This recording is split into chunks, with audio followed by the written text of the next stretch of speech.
Sir, परभणीमध्ये एक अनुचित घटना घडलेली आहे. जिथं बाबासाहेबांचा पुतळा होता तिथं जे काचेचं आवरण होतं ते एका माथे करून फोडलेलं आहे आणि जमाव तिथं सध्या संतप्त झालेला आहे. असं वाटतं की एकतर परभणी हे शहर मराठवाड्यातलं हे अत्यंत महत्त्वाचं शहर आहे आणि त्या ठिकाणी बाबासाहेबांचा भव्य दिव्य असा पुतळा आहे. त्या पुतळ्याच्या समोर संविधानाचं पुस्तकही आहे, संविधान प्रती आहे आणि कोणी एका व्यक्तीने अशा पद्धतीनं काल या संबंधामध्ये त्यांनी ते काच फोडून त्या संविधानाचा आणि बाबासाहेबांच्या पुतळ्याचा अपमान केलेला आहे. त्यामुळे आंबेडकर अनुयायी संपूर्ण जिल्ह्यामध्ये संतप्त आहे आणि प्रशासनाकडे माझी मागणी आहे की ताबडतोब त्याला जर पकडलेलं आहे पण त्याच्यावर कठोर कारवाई होणं अत्यंत आवश्यक आहे. त्याच्या पाठीमागं कोण सूत्रधार आहेत का याची चौकशी होणं अत्यंत आवश्यक आहे आणि अशा पद्धतीचे पुन्हा प्रकार होणार नाही याची खबरदारी प्रशासनाने घेणं अत्यंत आवश्यक आहे. माननीय मुख्यमंत्री आज दिल्लीमध्ये येणार आहेत. मी त्यांची भेटी घेणार आहे आणि मी जिल्हा अधिकारी आणि त्या ठिकाणचे जे जिल्हा पोलीस प्रमुख आहे त्यांच्याशी बोलणार आहे आणि अशा पद्धतीनं झालेली घटना अत्यंत गंभीर आहे. परंतु आंबेडकर अनुयायांनी RPIच्या आंदोलकांनी शांततेनं आंदोलन करावं किंवा त्यांना आता आरोपी पकडलेला असल्यामुळं त्यांनी शांत राहावं अशा पद्धतीने त्यांना आव्हान आहे आणि या घटनेचा मी तीव्र निषेध करतो. सर, कायदा सुव्यवस्थेचा प्रश्न निर्माण झालेला आहे संपूर्ण जिल्ह्याभरात. त्याचे पडसाद आता महाराष्ट्रातील त्याचे पडसाद जे आहे ते कारण झालेला प्रकार अत्यंत गंभीर स्वरूपाचा आहे. बाबासाहेब आंबेडकरांच्या बद्दल संविधानाबद्दल सर्वांना आदर आहे परंतु त्या संविधानाचा अपमान करणं अत्यंत चुकीची गोष्ट आहे. त्यामुळं आंबेडकर अनुयायांमध्ये संतप्त प्रतिक्रिया येणं अत्यंत आवश्यक आहे. तरी आता आरोपीला पकडलेलं असल्यामुळं सर्वांना शांततेने आवाहन करीत आहे. वारंवार महापुरुषांच्या पुतळ्यांच्या बाबतीत या घटना घडत आहेत सर महाराष्ट्रामध्ये. आता महाराष्ट्रामध्ये आता एकतर बाबासाहेबांच्या पुतळ्याच्या संबंधातली घटना ही अनेक वर्षानंतर किंवा दिवसानंतर झालेली आहे परंतु बाबासाहेबांच्या बद्दल सर्वांना आदर आहे. अनेक जिल्ह्यामध्ये अनेक ठिकाणी बाबासाहेबांचे पुतळे आहेत. रेल्वे स्टेशन असेल, कलेक्टर ऑफिस असेल, जिल्हा परिषद ऑफिस असेल किंवा अनेक ठिकाणी महत्त्वाच्या ठिकाणी बाबासाहेबांचे पुतळे उभे करण्यात आलेले आहे आणि ते पुतळे उभे करण्यामध्ये प्रशासनाचा ते उभे करण्यामध्ये सवर्ण समाजाचा मराठा समाजाचाही फार मोठा सहभाग आहे. त्यामुळे पुतळे उभे केलेले आहे ते दलितांनी जर आपल्या वस्त्यांमध्ये केलेले आहेतच आहेत. सार्वजनिक ठिकाणी जे पुतळे आहेत ते पुतळे सर्वांच्या मतीनं शासनाच्या मतीनं झालेले आहे.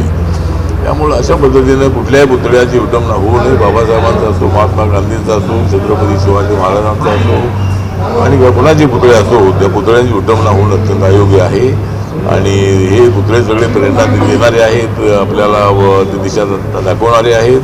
त्यामुळं अशा पुतळ्यांची विटंबना होऊ नये आणि बाबासाहेबांचे पुतळे तर अजिबात होऊ नये अशी आमची या संबंधाची वारंवार आता मराठवाडा अशांत दिसतोय. त्यानंतर मग आता परभणीमध्ये ही दुर्घटना घडली. मराठवाडा प्रयोगशाळा होते का त्या अनुषंगाने काही चर्चा म्हणजे वाटतं कसं तुम्हाला कारण या घटना बघता? नाही, मला असं वाटत आहे कारण मराठा समाज जो आहे तो मराठा समाज आमचा अत्यंत जवळचा समाज आहे. छत्रपती शिवाजी महाराजांचा वारसदार असणारा तो समाज आहे आणि त्यामुळं मराठा समाजाचा याच्या पाठीमागे हात असण्याचा विषय येत नाही आहे. कोणाचा त्याच्यामध्ये हात असेल त्यांना कठोर शिक्षा झाली पाहिजे आणि पुन्हा त्याला अशी अद्दल घडवली पाहिजे की पुन्हा अशा पद्धतीचे प्रकार होऊ नये. यासाठी प्रशासनाने पावलं उचलणं अत्यंत आवश्यक आहे आणि आताच माननीय देवेंद्र फडणवीसांनी शपथ घेतलेली आहे आणि त्यांच्याकडे होम डिपार्टमेंटही आहे.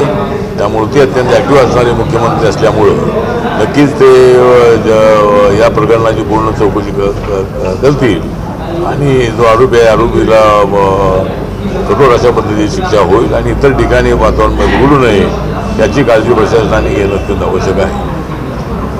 दुसरा एक मुद्दा आहे की EVMच्या मुद्द्यावर काल शरद पवार यांच्या जे पराभूत आमदार आहेत त्यांची बैठक झाली. अरविंद केजरीवाल पण होते, शरद पवार पण होते आणि निवडणूक आयोगाच्या विरोधामध्ये सुद्धा सुप्रीम कोर्टामध्ये आता दाद मागितली जाणार आहे. EVMवर या निवडणुका झालेल्या आहेत आणि त्याच्यामध्ये घोटाळा झाला असा आरोप केला जातो. मला असं वाटतं की निवडणुका या लोकशाहीच्या सिस्टीममध्ये लोकशाहीच्या पद्धतीने निवडणुका होतात आणि EVM मशीन जी आहे EVM मशीन ही काँग्रेसच्या काळामध्ये आलेली आहे. EVM मशीन नरेंद्र मोदींनी आणलेली नाही आहे. त्यामुळं ज्यावेळेला तुम्हाला चांगल्या जागा मिळतात त्यावेळेला EVM मशीन चांगली असते. ज्यावेळेला आतापर्यंत काँग्रेस पक्ष अनेक वेळेला सत्तेवर राहिला त्यावेळेला EVM मशीन होती आणि त्यावेळेला आम्ही काय तो विषय उपस्थित केला नाही. आणि आता लोकसभेला त्यांना प्रचंड अशा पद्धतीच्या जागा मिळाल्या. संविधानाला राजकारणामध्ये आणण्याचा प्रयत्न झाला, लोकांचा गैरसमज करण्यात आला आणि त्यामुळं मोठ्या प्रमाणामध्ये आम्हाला अपेक्षेपेक्षा कमी जागा मिळाल्या आणि विरोधकांना अपेक्षेपेक्षा जास्त जागा मिळाल्या. त्यावेळेला EVMचा विषय आम्ही काय उचलला नाही किंवा आम्ही घेतला नाही.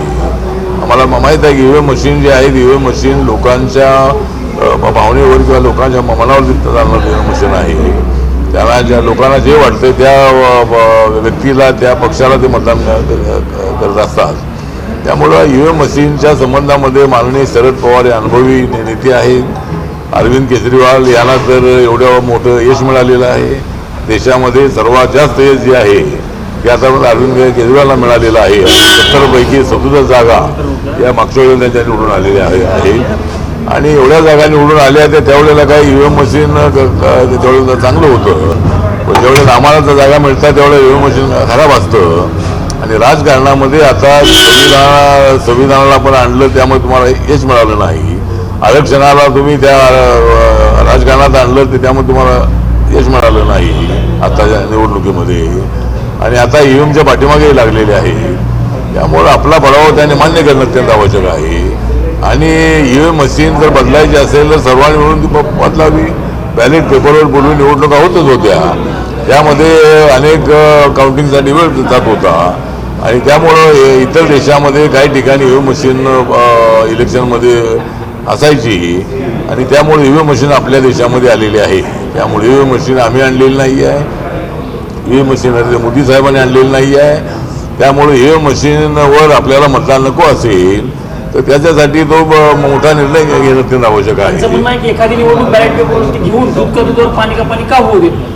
तुमचं म्हणणं आहे की तशी निवडणूक झाली पाहिजे का? तुमचं काय पक्षाची काय भूमिका? नाही, आमच्या पक्षाची भूमिका आहे की EVM मशीनवर आमचा विश्वास आहे. EVM मशीन असलीच पाहिजे आणि पुन्हा एकदा बॅलेट पेपरवर निवडणूक झाली की त्याला तो 2-2 दिवस पूर्वी लागायचे, सगळी रात्र त्यामध्ये जायची. आता 12-1 वाजेपर्यंत सगळे निकाल येतात. त्यामुळं EVM मशीन असली पाहिजे अशी आमची भूमिका आहे. जरी त्यांना जास्त जागा मिळाल्या तरी EVM मशीन असली पाहिजे हीच आमची भूमिका आहे.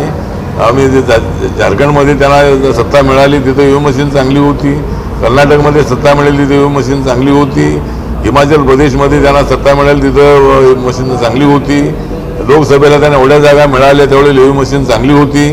आणि आम्हाला महाराष्ट्रामध्ये यश मिळाल्यानंतर आम्हाला हरियाणामध्ये यश मिळाल्यानंतर EVM मशीनचा विषय हरियाणामध्ये आला नाही पुढं.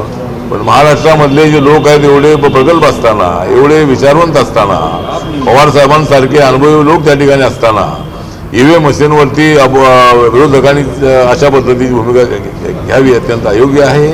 त्यामुळं माझ्या पक्षाचं मत असं आहे की EVM मशीनच असली पाहिजे आणि EVM मशीन जे आहे त्या EVM मशीनमुळं लवकरात लवकर मतदानाच्याकडे रिझल्टच्याकडे येतात आणि त्यामुळं लोकांना त्यामध्ये समाधान आहे. त्यामुळं अशा पद्धतीनं भरकटवाडी जी आहे त्या ठिकाणच्या लोकांना तयार करून आता राहुल गांधी तिथून यात्रा काढणार आहेत.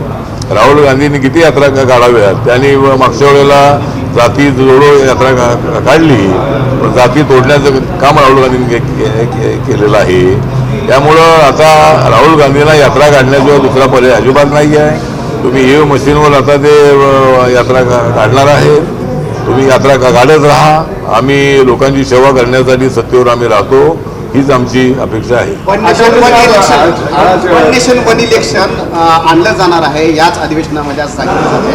काय आहे की सरकारकडून तयारी आहे का आणि त्याला तुमचा पाठिंबा असणार आहे का? तर वन नेशन वन इलेक्शन ही सिस्टीम लोकशाहीमध्ये 26 जानेवारी 1950ला ज्यावेळेला संविधान लागू करण्यात आलं त्यावेळेला संविधानामध्येच 5 वर्षानंतर किंवा निवडणूक आहे ती निवडणूक लोकसभेची विधानसभेची एकत्र घ्यायची अशाच पद्धतीची गाईडलाईन आहे. आणि त्या पद्धतीनं 1952मध्ये झालेल्या निवडणुकीमध्ये दोन्ही निवडणूक एकत्र झाल्या होत्या. 52, 57, 62, 67 अशा 4-5 निवडणुका होत्या. या निवडणुका एकत्रित होत्या. पण नंतर या निवडणुकांमध्ये निमित्त आली आणि त्यामुळं मोठा खर्च गेला. त्यामुळे नरेंद्र मोदींचं विजन असं आहे की देशाच्या विकासासाठी पैशाची आवश्यकता आहे. त्यामुळं देशाला विकासाच्या दिशेने पुढे घेऊन जायचं असेल तर इलेक्शनमध्ये एकदाच इलेक्शन झाली पाहिजे.